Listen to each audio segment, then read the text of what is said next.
Hey kids, join the club. Get the all-new CCXCC t-shirt made with 100% mutant power. Be like these cool kids. Get it now on dinobeast.com and chrisandersoncomics.com. Hey, everybody. Welcome back to the Claremont X-Men. Wait, what? Comic Club. It's been a long day. I'm Chris Anderson, here, as always, with my co-host, John Coates. How you doing, man? Doing pretty good, man. Ready for some shocks and surprises. Heck yeah. And back with us again. We're lucky to have Scott Ruhl. How you doing, man? I'm doing great, man. I'm ready to get into it. Sweet. Yeah, another, you can tell that we're in the depths of probably the most famous X-Men storyline, arguably, when the covers, the iconic covers, just start coming at you, Yeah.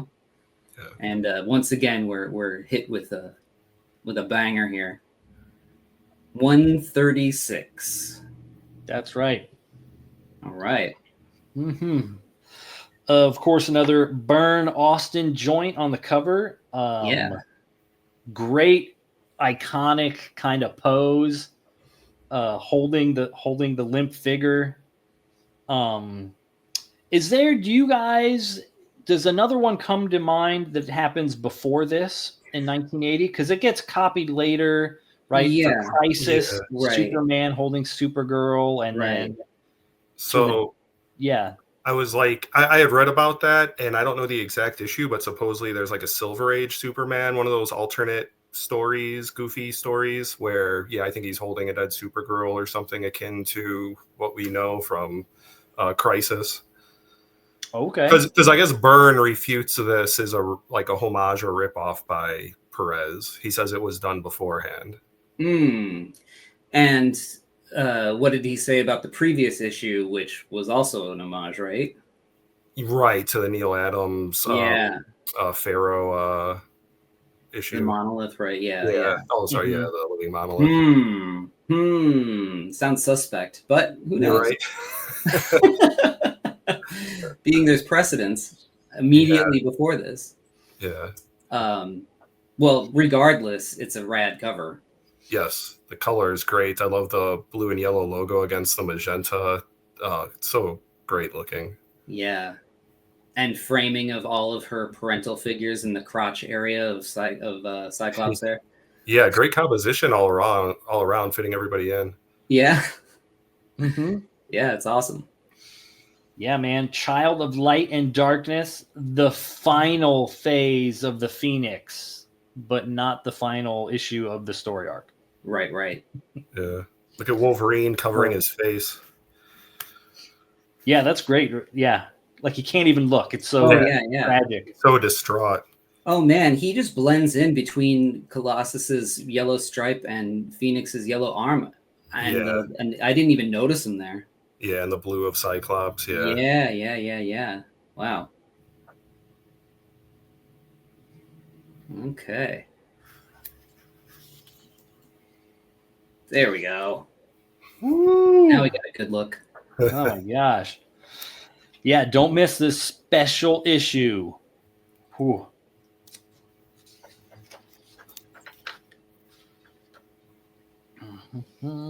Yeah. That's a great splash.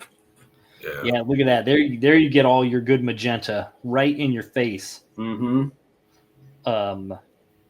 Great opening, page here. We get Phoenix, and then we get her flaming bird form behind her, consuming this sun, which is sort of what happened last issue. Right. Yeah, where she ate a sun and turned it supernova and killed planets with people on it. Last issue was jam-packed. Yeah. Claremont Byrne, Austin on inks, Orzakowski, Glennis Ween, Salicrup, and Shooter are the editors. Boom. This is August of 80. August of 80, okay. Yep, August of 1980. And it'll tell us at the back that this marks the 5th anniversary of Claremont on the book. Oh, right on. This is like year 5. Okay. It tells us at the end. That's a hell of a run already. Yeah, right? It doesn't seem like it's been that long. Well, no, we're just cooking through them, you know, and you know, they come out monthly. We're looking at them weekly. In some cases, in our reality, we're looking at multiple weekly. Yeah. Well, it started bi-monthly for a while, right? Or was that? Yeah, and that too, right? Exactly. Yep. Yeah, this is a dream team right here. This is, man, that's how you make comics. All those people. Yeah.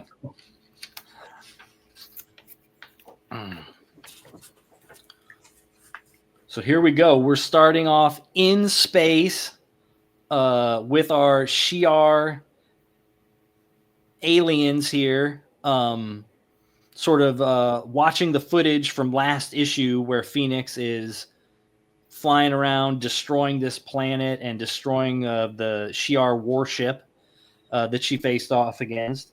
And this is so great. I love all these aliens. The burn that draws in here. Yeah. It's the cantina, and it's the Star Wars cantina, but like cooler. Yeah. Yeah, it's so weird. Like, look at this guy, this big green bug guy. Mm-hmm. And then this weird guy that like is sort of giving our recap. Awesome. On the next page, there's a xenomorph. You see that? Oh, yeah, right here. Yeah. Yep. Yeah. I missed in that. the front. And then this is like my favorite alien right here. This like giant caterpillar with like an elephant tusk. Yeah. That's great. Awesome. Just awesome.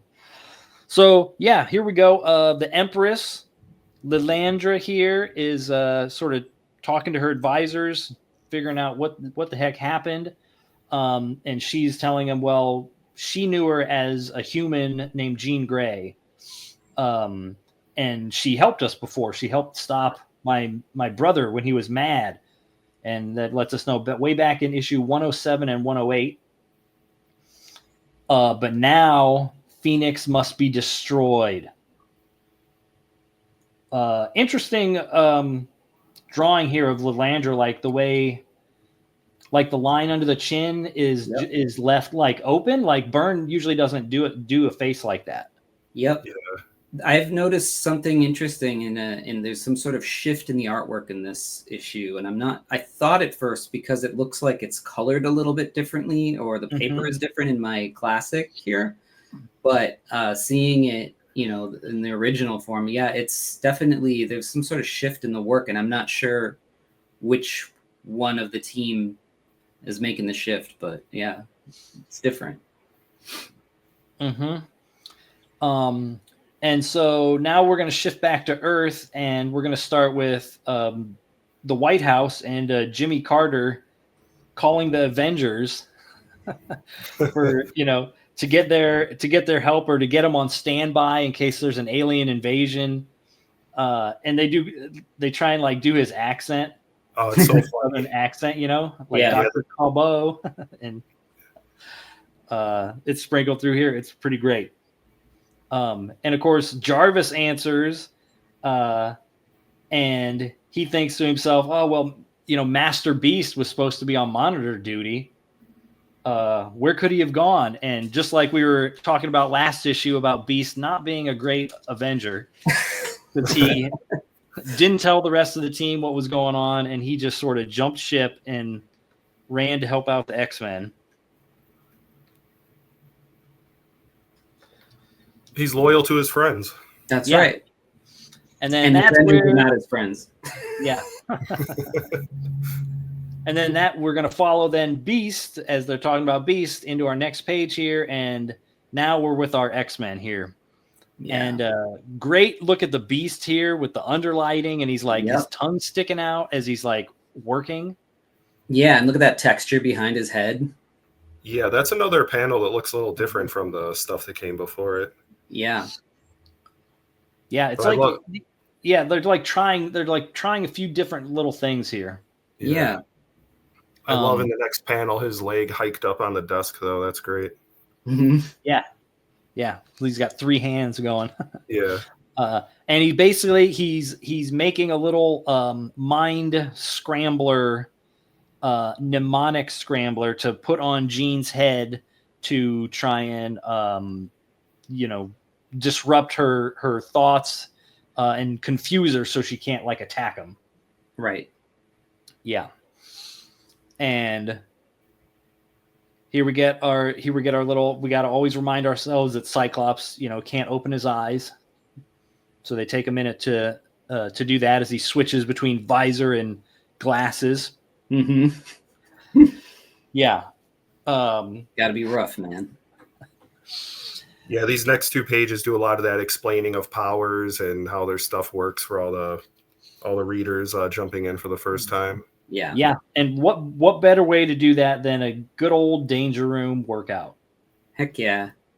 So everyone else is like down here kind of letting loose. And of course, Colossus just trashes this thing, and then Wolverine cuts it apart, and basically that's it. It's a really this might be like the shortest danger room sequence they've given us so far. Yeah. Such a strange machine too, and they're just spending Xavier's cash like it's going out of style. Oh yeah. Yep. Every single time, it's giant pieces, and that thing is probably just supposed to be like a weight or something, but it's some kind of blade, like it's like a big fan or something, but like it doesn't look like blades. It's weird. It's I felt like the dialogue and captions didn't really match what you're looking at. Yeah, it's like it's supposed to like spin around or something, but he only gave him like a page and 1 panel, right? To like explain this spinning machine and destroy it, right? And we got to move on. Yep. Yeah. Which is totally fine. And now here we get to see what our Dark Phoenix is up to. And so I felt like, the previous issue when she shows up, it's very like everything's very cosmic level, looking at like her powers and like what she's thinking and feeling. It's all like connected to the cosmos and all this like energy she can sense and all this, like, it's like big, big, big. And then like, but now this issue, we're going to pull it back down and get into, the human side, right, of stuff that's going on, like her personal life. So it's kind of nice, I think, that way. And so here she comes back, and she's going back to her childhood home where her parents still live. And she returns as Dark Phoenix. I like how they give like this special font. Yeah. For Dark Phoenix.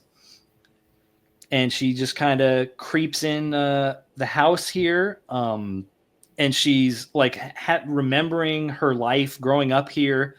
But to her, she says, like, these memories and experiences now seem to belong to someone else. This is Jean Grey's home, not Dark Phoenix's. Yeah, this is a great sequence because, it's like an alien with somebody else's memories just going, like, she doesn't even know why she's there, kind of, and she's just freaking everybody out the whole time. Yeah, it's really creepy and really great. Yeah, the way it's written, like, it really lays out that sort of like almost 2 personalities that she's got warring within her. Right. Mm-hmm. But, of course, like, she makes some noise, and, like, her dad wakes up, and he's like, yeah, Jean. And he's like, yeah, this is great. You're home. And, like, so he, like, wakes up her mom and her, like, older sister. And she starts freaking out right away because she can just, like, read their memories or read their thoughts, without trying. And she can tell they're kind of afraid of her. Right. And it's kind of weird. Like, her sister didn't really realize she was a superhero. Right. I get, like, for and now years, she's freaking out that her kids might be mutants too. Like, yeah, that's really great. Yeah, like she can read her sister's thoughts there. Like, oh man, everyone's afraid that they're going to be a mutant because they don't like mutants. I like her mom just like, you look thin. Are you eating enough? Right. I'm eating stars. Yeah, right. Like, It's like such a mom thing to say, and like her reaction, she's like, "I'm fine, mom." Right. Yeah. God, I had a son earlier. Uh-huh. Had a son for breakfast. How did they keep the fact that she's a mutant away from her sister? That's interesting. Right, yeah. So it's worlds away from like modern X-Men or like something like Grant Morrison's run, right? Where it's just like everybody's a mutant all over the place. And... Yeah. Like at this time, that's a good point, Scott. At this point, there's still like it's like a very small bit of the population. Oh yeah. You know, so like it's a big deal when one new mutant shows up. Yeah, it feels special. And it doesn't happen that often. And then two showed up on the same day.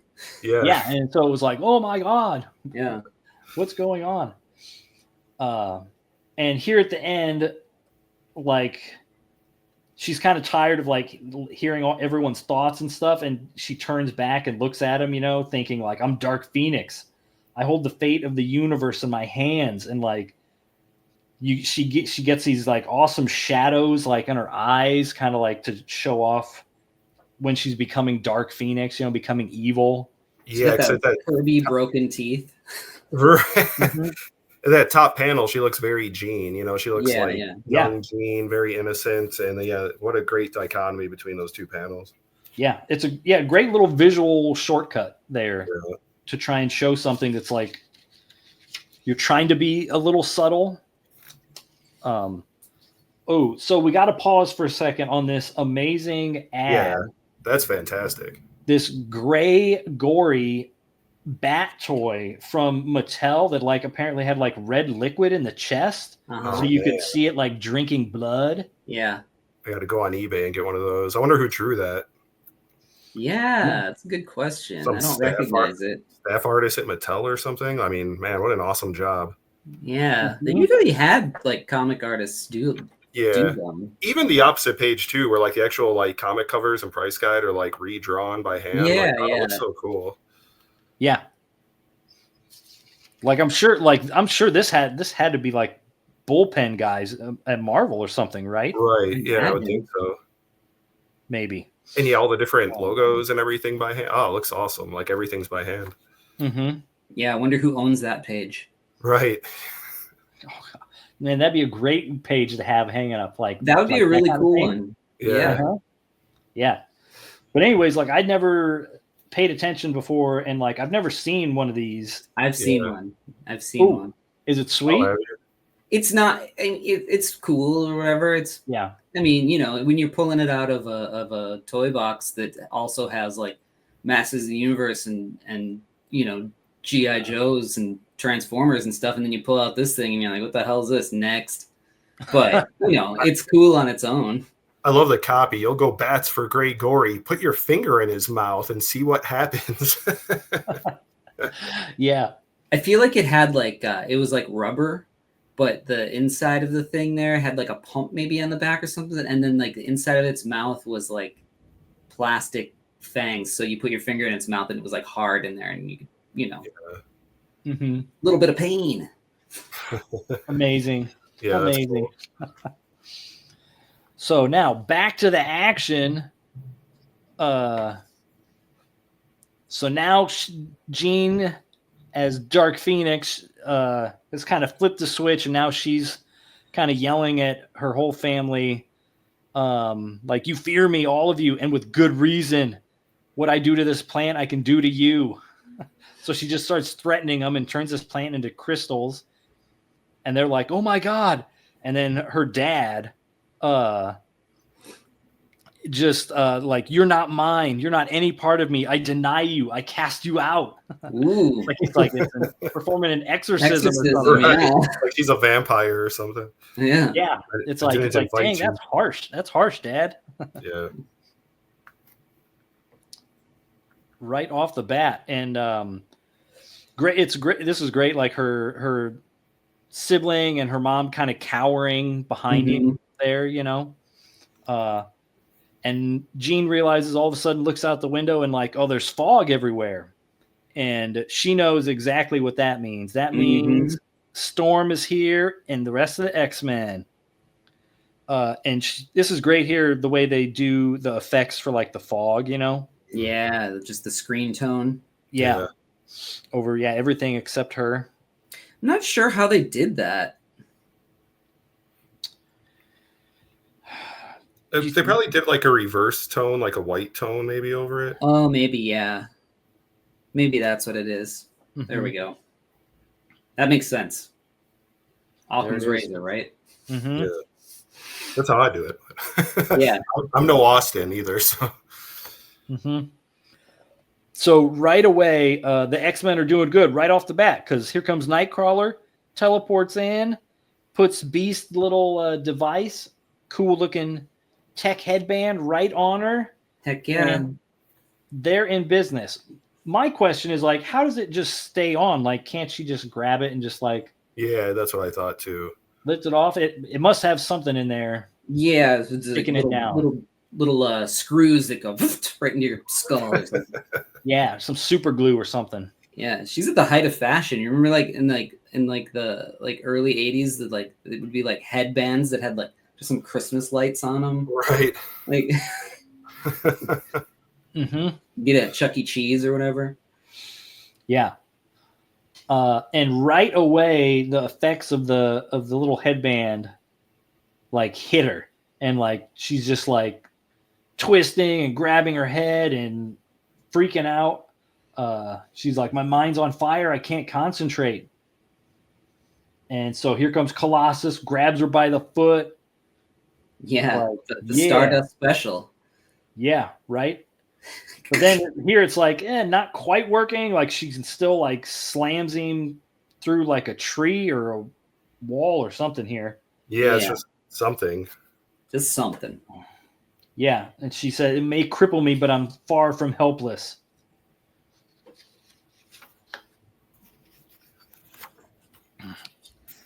And now she's got to face off against Storm. Great movement all throughout this whole sequence.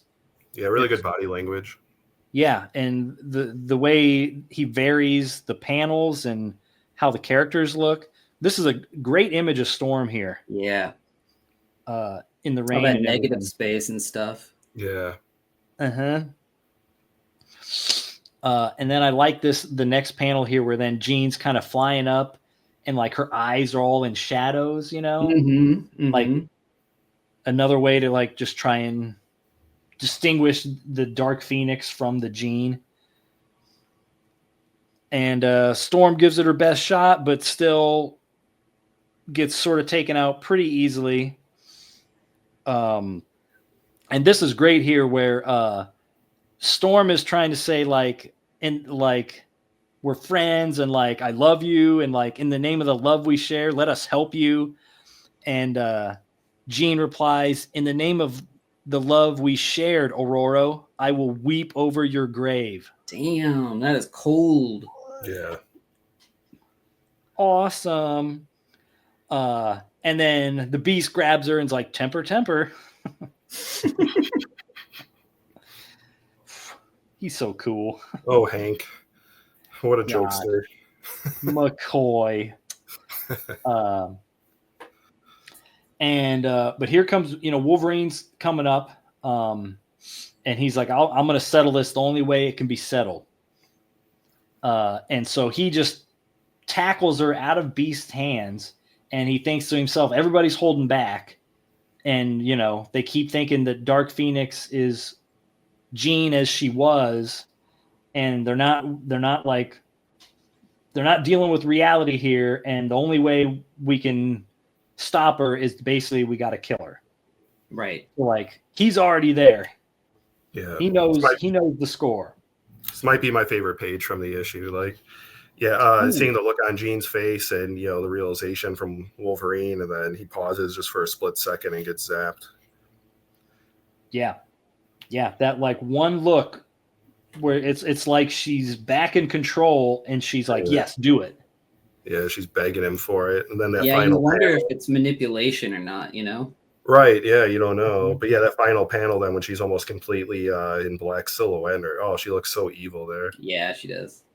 Yeah, and look at that, the headband is just like melted. Yeah. She just like pulls it off. The inking looks really strange on that though too, because Austin, and that look at the headband. It's like pretty simple line work, and normally he would have just made a million rectangles and stuff like that and pieces from everywhere. It's interesting. I wonder if they were like, we got to move because maybe double issues coming or whatever, Yeah, I think they are probably just saving all their effort for the next issue, maybe. Yeah, it's interesting. Yeah, because there's definitely a shift in the art. Yeah.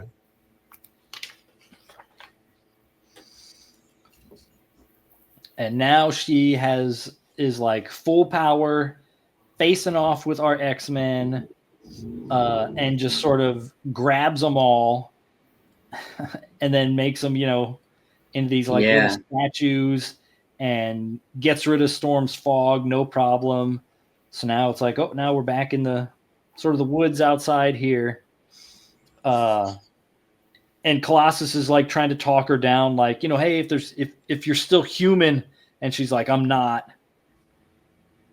And she's just gonna like, she's just like cruel, like she's just like being like, hush, Colossus, like I deny your appeal, and I'm gonna kill you. And he's like in pain here, because she's like squeezing him or something. And then finally, here comes Cyclops, and he's just like, "Stop it!" Yeah. That's a good one. That's a good shot. Yeah. Is there a color hold on your back and your black on green on Jean there, or is it just pure black? Like in her form there? Yeah. It's just pure black in the masterwork. Oh, okay. Because they did some sort of like maroon color hold here on the classic. Oh, really? Pretty cool. Yeah. Oh. Yeah, they did color. I'll show you when we switch to this. Okay, cool.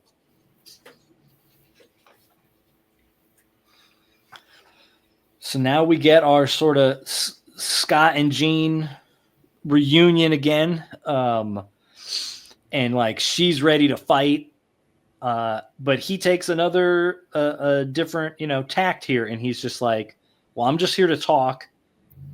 And she's like, I won't listen. And he's like, well, then kill me. Go ahead and just kill me, if you can. But then he keeps talking to her, and she's not attacking him, and she's not killing him. And he's able to like reason with her and kind of talk her back into letting like the human side come forward. Mm-hmm. Right. It's a small detail in that third panel. It shows up clearer on mine, but there's like a little ship in the sky. Oh yeah. Because it's just like a black silhouette over this like screen tone. Yeah, that is like really dark. Yeah, the screen tone's a lot lighter in the masterwork. It stands out a lot more. Mm-hmm. And he's able to kind of talk her back into control, and like you can see like she's sort of like struggling with with it, and she's like, yes, no, and I hunger, Scott, and she's saying that like it's like it's consuming her, and he doesn't know what to do, and he's like, well, hey, let me help you, but before he gets a chance to, like, she gets zapped. And it's great, like the way her like hair, it's like all kind of wavy. Yeah, like smoke. Yeah. As like part of this like mind blast that she catches from the professor. Who has showed up just in time. And Scott's kind of angry. And the professor's like, no, you stand aside. Like, I got to deal with this. And so now she's pissed. She chucks Cyclops and then just sort of unloads on the professor, destroying his wheelchair. Zam. Yeah.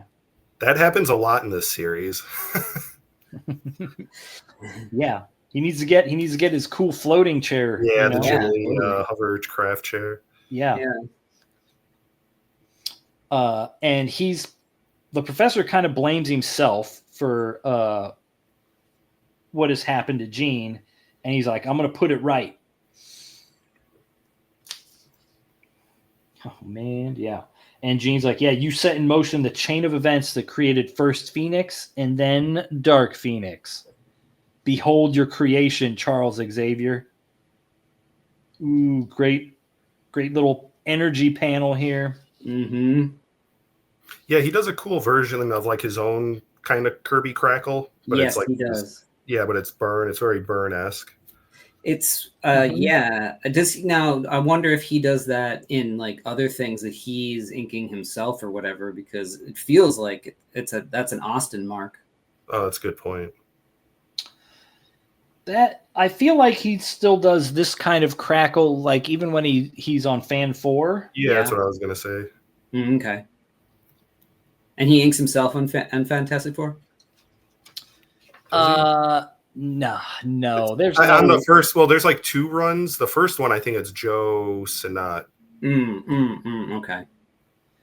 And then the second one, I mean, would he have time to ink himself? Because he's writing it and while he's drawing it. That's true. Right. I mean, unless he's doing it all in the inks and he's just doing super light layouts. Yeah, possibly. Maybe. Something to look up. Yeah. So now we get this awesome sort of like Phoenix versus the Professor ultimate mind fight here. And it's way different than the few we've seen before. Like, when the Professor faced Amal Farouk, we got to see him sort of in armor doing stuff. And then like when Cyclops was facing Wingard, they were sword fighting in costumes and stuff.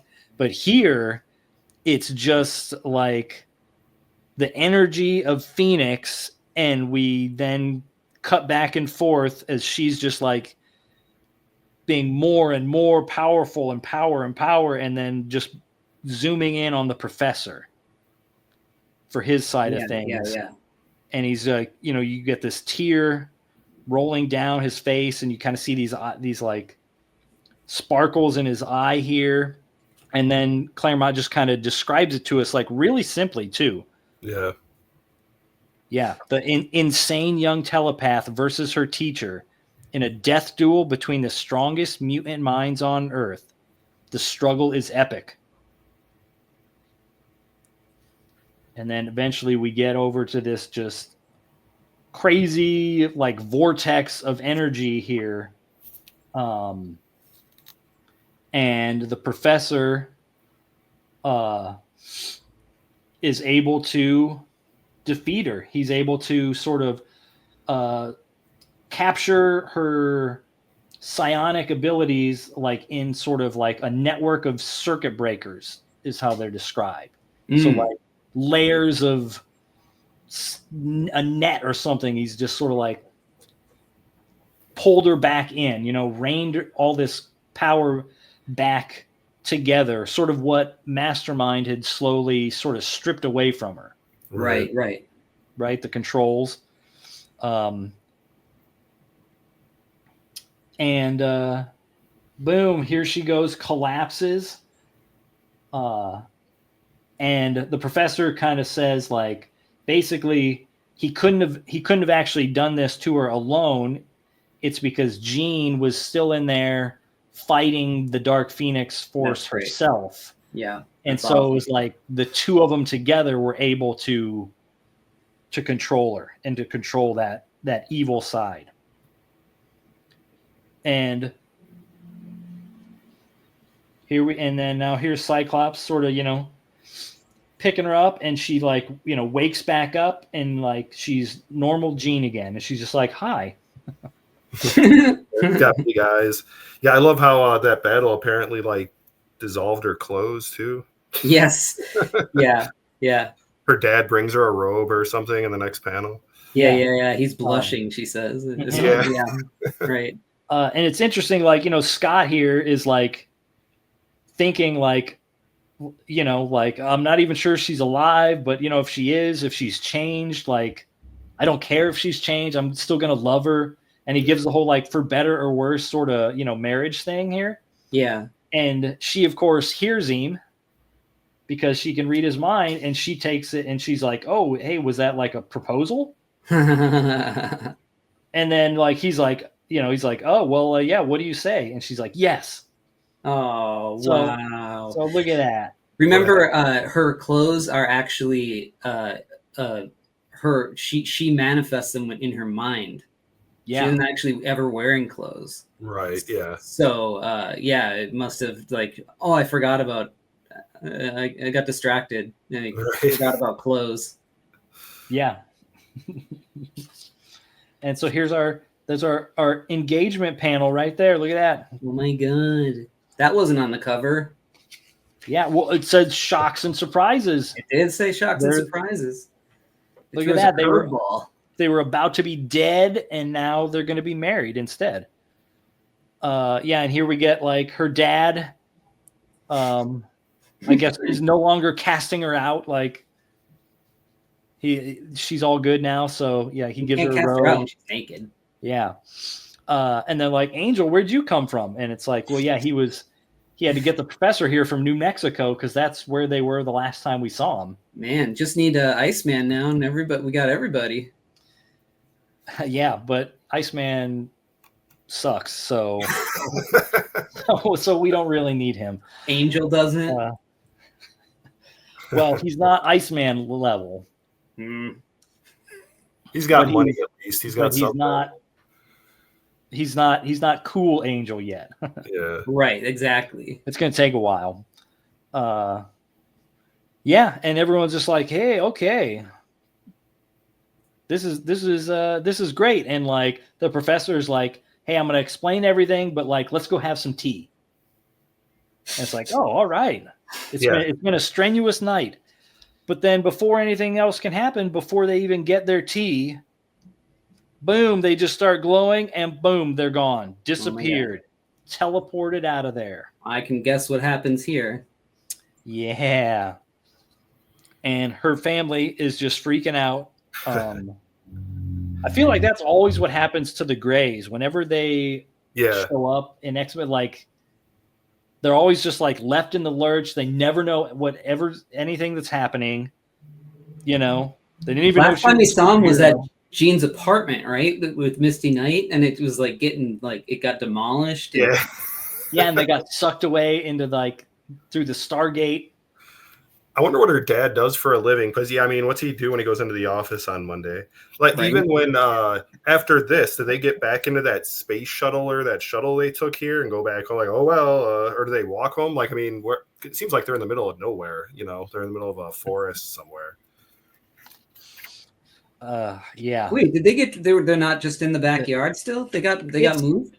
I mean, they're outside the house somewhere, but it's like they must live sort of kind of rural, or they've, in a neighborhood that's got a bunch of open, I don't know, forest or something like that. Yeah. Oh, yeah, that's a good point. I don't know why I thought they were on that shuttle. Yeah. But yeah, it seems like it was pretty far away from the neighborhood. So I guess they just followed the light, maybe. Yeah, it's weird. Yeah, I think it's like as soon as it was time to get into the fight, you don't want to be drawing that house all the time. While you got this whole brawl going on. So like get them out into the woods, and then you can just randomly draw some little bush shapes. There's a lot of omission of background in this issue. I was just gonna say that. Yeah, once she leaves the house, like that's it. It's pretty sparse. And you don't notice it though as you're reading it, because like the confrontation, the fight, like is so it's all about action. Goes so well. Yeah, no, it's not like a Liefeld thing where you're like, where are they? But no, totally. Yeah. And right here is our little blurb. With this issue, Claremont celebrates his 5th anniversary on X-Men. Wow. Jim and Bab. Yeah. So the teased on the cover, the final fate of Phoenix will happen next issue in the end of the epic, the fate of the Phoenix. The final comes before. Yeah. It's like, oh, what a tease. What a tease. Jerkazoids. Yeah. That's a good one. Yeah, it's a great. Like, I really like this issue. Like, all the stuff with Jean and her family and just trying to come to terms, like the humanity of it. Yeah, it's a great character. It's a great character building issue. Yeah, and then sort of the throwing away the humanity, and then the fight between the X-Men is great.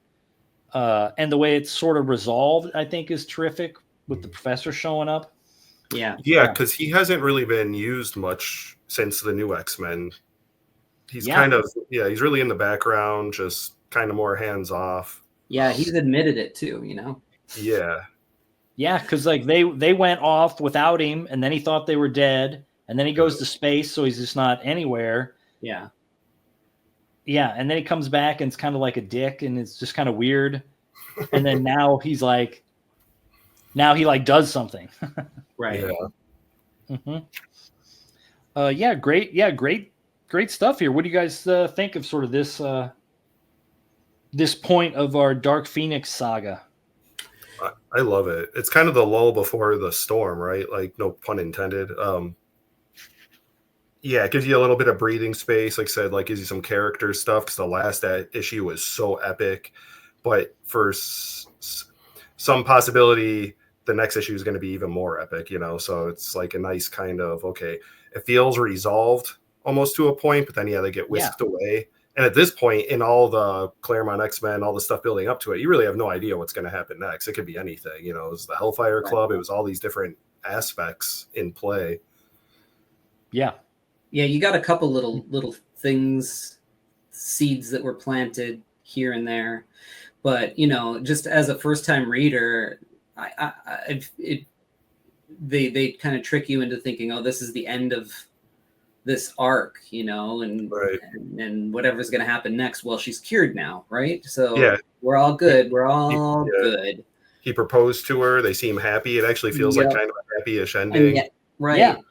And, you know, it feels like the cover made it feel like this is the end of the thing. And then you're kind of like, well, Proteus was like 45 issues, and this Dark Phoenix thing, which is supposed to be so awesome, is only like really 2. She's in 2 issues, you know, or you know, shows up in 3. But obviously, clearly, I'm assuming that is not the case, being that I still have a couple of classics that say Dark Phoenix Saga on them. Yeah. So a couple, does that mean that they broke up the next issue into 2 issues for classic? You know, they may have. Is there just one left? I'm not sure. I don't know if I have a couple, actually. I'll have to take a look again. But. There's one double-size issue next, a 35-page whopper. Yeah. And that'll conclude it. Yeah. Wow. Well, unless they're also counting like the aftermath issue, like the clip show issue. They probably do. I mean, they might be. Because that's, well, I don't want to give anything away. Yeah. Let me pull this up. Yeah. I'll pull this one up. So the it's hard to tell on here. There's some sort of like sheen, but the print, the color is more vibrant in this. It feels different than that's how it is in the masterwork. Like issues. The yellow on the Professor is so vibrant during that like psionic battle or whatever. Yeah. Now, is it just because it doesn't have like the old newsprint, like, you know, toned down because of the paper quality, or do you think it feels like newsprint, but it's not as, maybe it's just like a different kind because it's not as, doesn't feel as aged. It feels a little thicker. Maybe the inks are richer that they're using. Like, well, and also I'm wondering. So see, this is where I was talking about it having the color hold, right? And like on the blue, even this is like a navy, and this is like a dark maroon or a brown. Right. But I'm actually wondering if it is just that it was colored underneath. The whole area was colored on the plate, and then when they put the black on top, the color comes through it. Right. Because it feels like a color hold, but everything is a color hold except, I can't really tell. Yeah, everything looks like a color hold. Because that's like even a dark green. And then when you get into certain spots, like later, I noticed, like, you see now we're back to just black here. So I don't know if that was like a choice or if that was, because here you get it where it's like you can see the red over the top of it, and here it's more of a gray. So I bet that's what happened. See here, look, can you see that? Where it's like red onto Cyclops' chest here, and then dark blue right next to it. So I bet I bet it wasn't on the and even here around Jean's face. Let's see if I can pull it up. It's hard to see, but yeah, you see that like around her face and around her hand there. It's like a different color.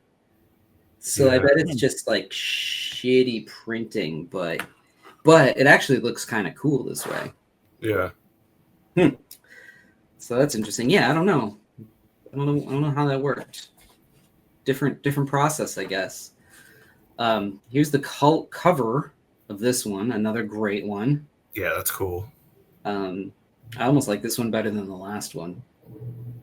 Lytle is again doing this, and I just love the way that he handles the fire in it with the dry brush. Do you guys know, has he done like interior work? Like is he known for doing interior work on anything, or? I think he did, but I can't think of what he did.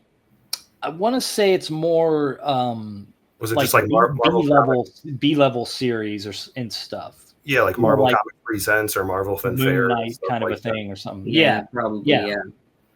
I think he definitely did like a lot of stuff like in Marvel Comics Presents. Yeah. And maybe that's where I've mostly seen interiors by him.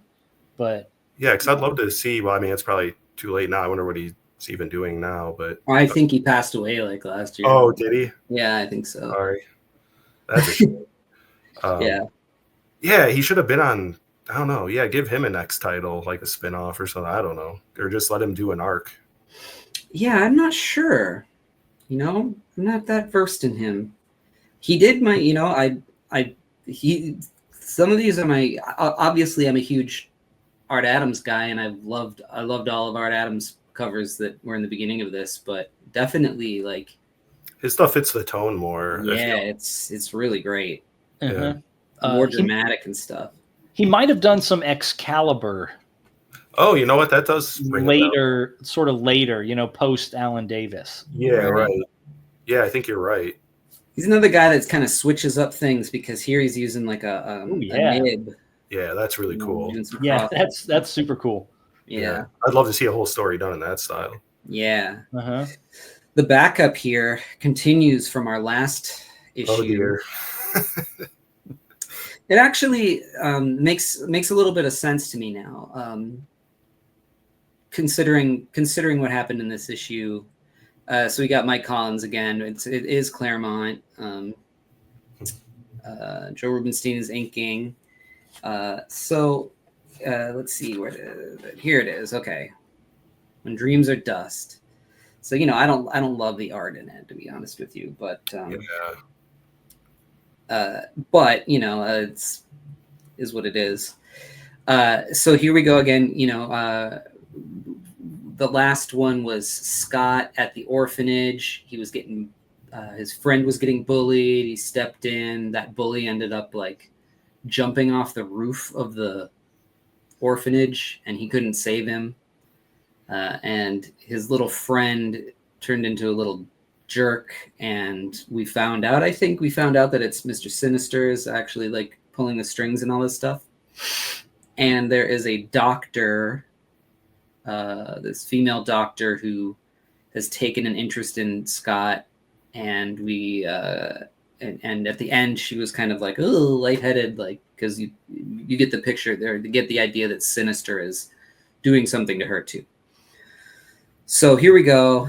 We have Scott running down this field, running down this runway, checking out this plane, talking about like the stats for this plane that's going down, and we remember that Scott was in a plane crash where somehow he and his brother survived, but his parents died, we assume. Dead. In the plane crash, right? That's right.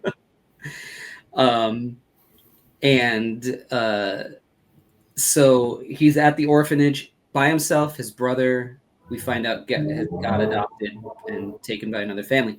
So what happened was the doctor brought him to this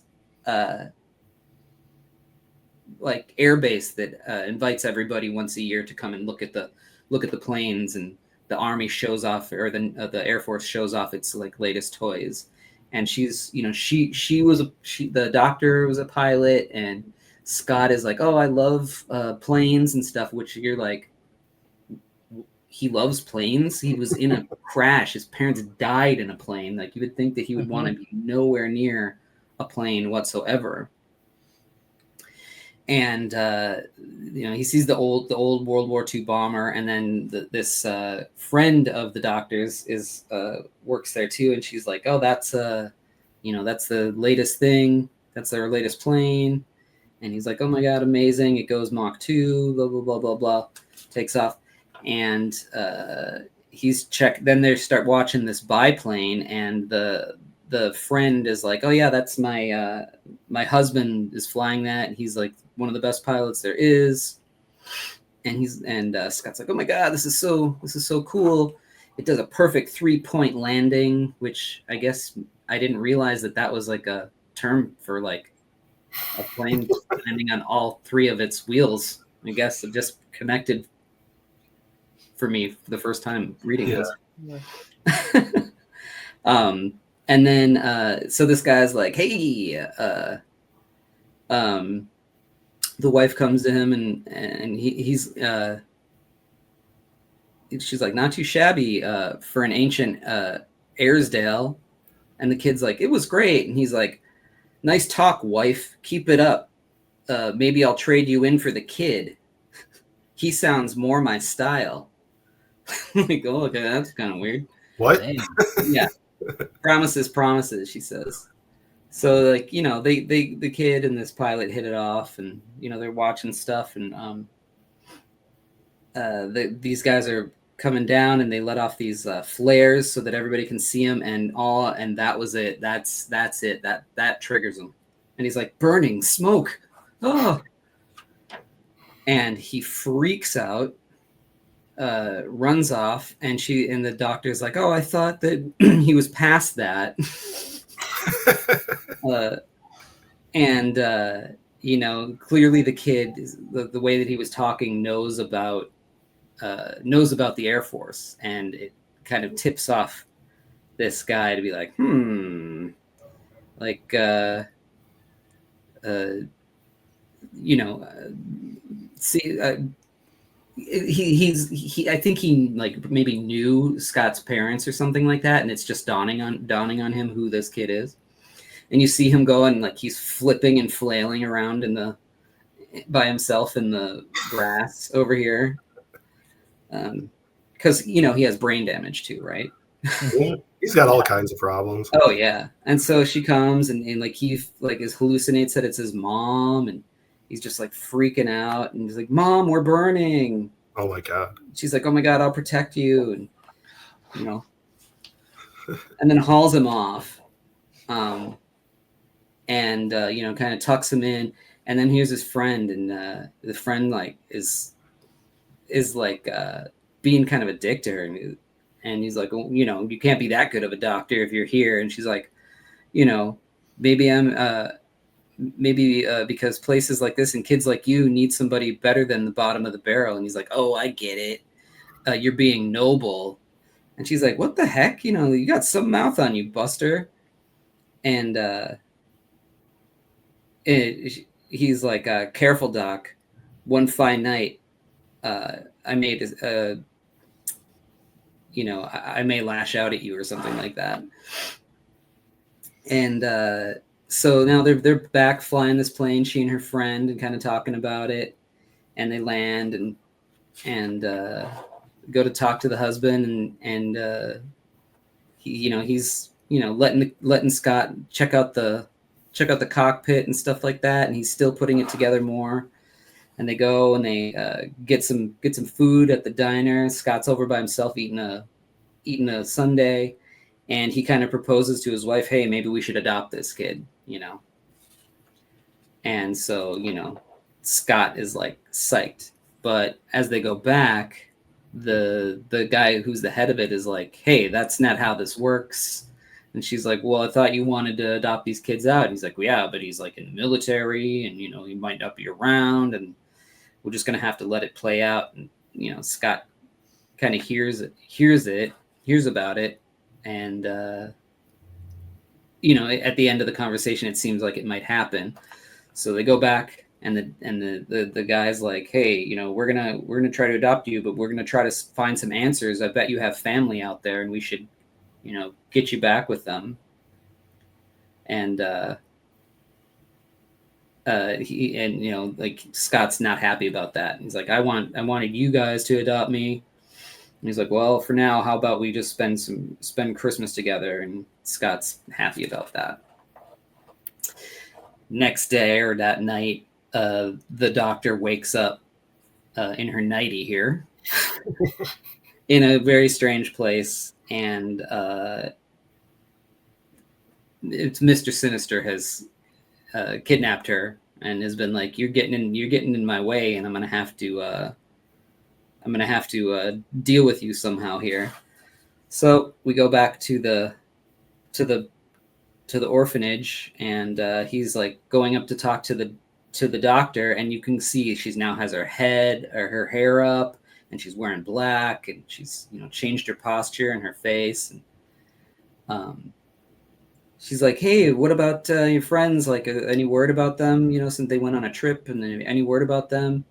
And she's like, oh, nothing since they left. And he's like, oh, but it's been weeks. And then you get these shots of, you know, this mountain, and you get closer, and then, oh, their dead bodies. So, you know, just dashed any hopes for Scott. But then, at the end, as he's like sitting in Christmas time, and he's looking out the window, all of a sudden, bring, this redheaded girl and this bald guy in a wheelchair show up, and she's like, you know, should I, you know, he's a mutant like us, and he's like, yes, but, you know, be careful and don't use your telepathy. He, you know, it talks about his glasses and how he needs to, you know, wear quartz or ruby quartz at some point in here, and then he's like, you know, but don't use your telepathy on him. And she's like, oh, too late. And they connect, and for our true nature to be revealed to the world, it says, but Charles Xavier caution comes too late. For even as one aspect of Jean Grey turns away, another reaches out with all her heart. And to his surprise, for the first time in memory, Scott Summers finds himself responding in kind. This fire doesn't make him afraid. It doesn't destroy. In all its wild, untamed glory, and he knows that on the darkest, coldest night his soul will ever know, it will always be there to keep him warm. So it's implying that, like, it's actually like Phoenix that that fell in love with Scott. It's very weird. Yeah, I don't know. I don't know that. I mean, you could take it as like it's like a love at first sight, but it's sort of, you know, love at first like mind meld. But the way, but it does seem like, yeah, it's maybe trying to be part of the Phoenix retcon. Yeah. That it happened, you know, when this was coming out. Right. The classic. Yeah. Interesting. Maybe they meddled too much here, you know? Yeah, it just doesn't make sense. So I got a couple of questions because maybe I just don't know. So when he said his parents died in that plane crash, right? And obviously that wasn't his real dad, because that's Corsair from the Starjammers. Yeah. So who is that guy? Like, was it like an uncle or something? Do they ever say died in the plane crash? Yeah. I don't think they ever found the bodies. What about did they ever say who Corsair's wife was? Like, who Scott's actual mother is anywhere? She gets murdered right away by She gets named in those the earlier issues when the Starjammers show up. Oh, okay. Boy, I don't remember that at all. Okay. Yeah. But yeah, and part of like the little flashbacks or maybe it's coming from like Corsair's flashbacks or something. Yeah. And Oh, she's murdered by Decan, Okay, that makes sense. the Emperor. Because they're like teleported into the ship as the plane is going down. That's right. Okay. And I do think they remember teleport the kids to the ground. That's why they survived or something. No, I think they get teleported out of there, and then the plane and like the kids, like Corsair, like they shove them out of the plane. that. Yeah, with a parachute. One parachute. That's right. Yeah. That's right. Yeah. And Yep. when they sort of hit the ground, that's when Scott hits his head and Yeah. messes up his future optic blast situation. But yeah. But so yeah, like by the time this classic has come out, well, if you've read all the previous X-Men, you would already know that Scott's dad survived. But it's interesting, like if you just picked up this issue and you don't know anything about the Starjammers, Right. it's been a while, you're assuming that they just died. Yeah. And then it's just something else for you to sort of find out later, which is fun. Yeah.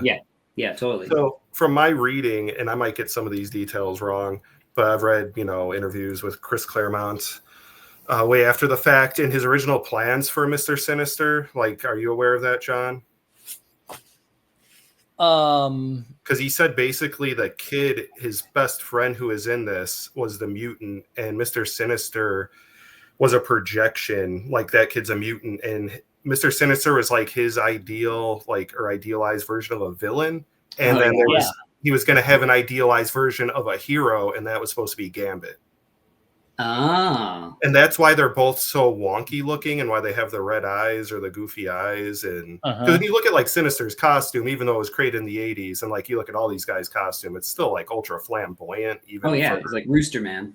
Yeah, it's crazy. And I know since then they've walked all that back, and he's something else. But I always thought that was interesting because it feels like it plays into what he's putting into this backup here. Yeah, that's a really interesting concept too, to try and it's very high concept even for X-Men. Yeah. It's like, what the heck? But in a lot of his post X-Men interviews, other ideas he had lined up were also kind of very high concept, where you're like, if Jim Shooter was in place, would that have happened? Like just because you have these ideas doesn't mean they'd play out necessarily. Yeah. I mean, Claremont's not afraid to just try some stuff. No. And as we keep going, like he does just try interesting things, weird things. He throws a lot of spaghetti at the wall, like for sure. Yeah. Which is great. It gives you all kinds of material to just like chew over as a reader. Yeah. And he does a lot of more setting up that sometimes it never pays off, and sometimes it pays off, way down the line. Like, I mean, obviously stuff that was in the Hellfire Club, with Pierce and some of the other guys doesn't come back till like, I don't know. Like, it takes a while. Yeah, a lot later. And whether that was intentional or not either, or if it was just when he got around to that point, he was like, oh, hey, I know what I could use. And yeah, I think, he's always smart about, like, he isn't just like killing villains right away. It's like something happens, I'm going to reveal a little something about them. Maybe they got some kind of quirk, and then they're going to go away, and then I can always bring them back for something else. Yeah. He's a cultivator for sure. Yeah, he reforms a lot of villains. Where the X-Men, it's like it's so different than the rest of the Marvel universe. Like they're really not superheroes per se. They're like in their own little drama. It's like they really shouldn't even have costumes. It's just they're, this weird intermixing with other people with powers, and some of them are at odds at sometimes, but then depending on who their enemy becomes, they come together. There's like a theory that I really like too, which I'm probably getting way ahead of myself in this, but how at first the X-Men are like hunted, and then later on, say in the Genosha issues, they become the hunters, and they're essentially become terrorists, like infiltrating another country to like take it down. That's an interesting way to look at that. Yeah, because they're almost evil at that, and they're like taking glee in it at that point with Storm leading the team and everything. It's really cool. Sorry, spoilers, Chris. I feel like you'll forget all this by the time you actually get to those issues. Probably. It's going to be a minute. It's going to be a minute.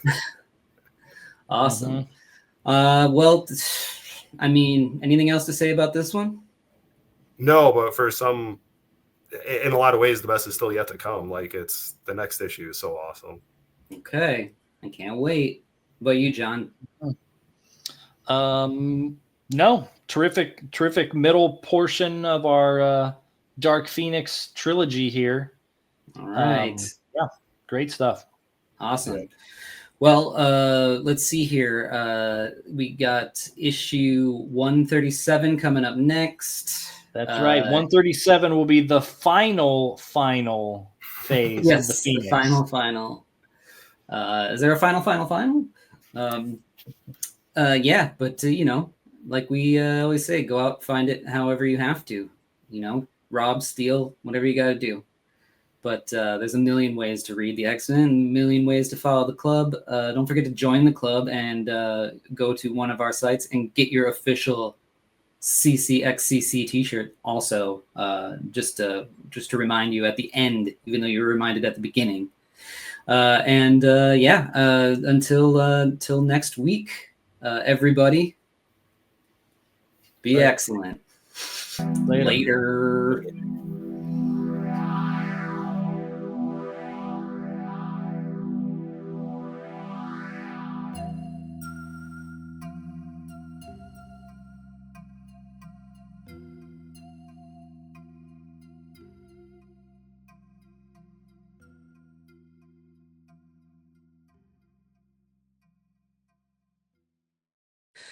Check out dinobeast.com for all things John Coates like Dino Beast, Ninja 4, M.L.F, Berserker, and more. ChrisAndersonComics.com is where it's at for books like Chaotic Neutral, Spectral, A Showcase of Fear, Lost Angels, and more, plus apparel and original art. Also a link to Patreon where you can read Three-Headed Pig Man now. Don't forget to like, subscribe, and hit the bell icon. We'll see you next time on the Chris Claremont X-Men Comic Club.